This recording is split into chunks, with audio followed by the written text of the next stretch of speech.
Shalom. తెస్సలోనికైలకు రాసిన మొదటి పత్రిక 5వ అధ్యాయము 8వ వచనము. 1 Thessalonians chapter 5 verse 8.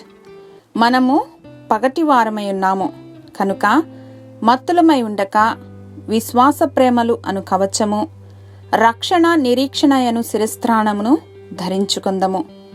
But since we belong to the day, let us be sober, putting on faith and love as a breastplate and the hope of salvation as a helmet.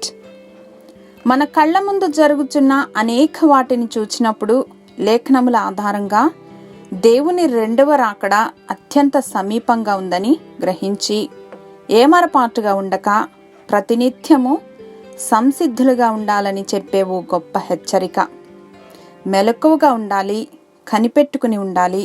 ఆయన రాకడ వరకు దేవుని రాజ్య విస్తరణలో పాలిభాగస్థులం కావాలి.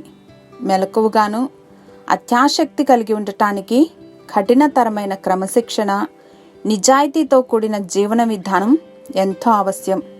దానికి యుద్ధానికి వెళ్తున్నటువంటి సైనికుడు ఎలా సిచ్యువేషన్స్కి అనుగుణంగా తన యుద్ధోపకరణాలు ధరించి సిద్ధపడి వెళ్ళినప్పుడు తన చుట్టూ ఉన్న ప్రతికూల పరిస్థితులు తనను కృంగదీసినా కూడా మొక్కవోని ధైర్యంతో ముందుకు సాగుతూ గెలుపే లక్ష్యంగా పోరాడతాడు.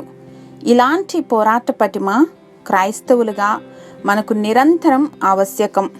దేవుని వాక్య ధ్యానం ద్వారా మనము సిద్ధపడటానికి కావలసిన సమస్తము లభ్యమవుతాయి. సర్వాంగ కవచమును ధరించుకోవటానికి జ్ఞానం లభిస్తుంది.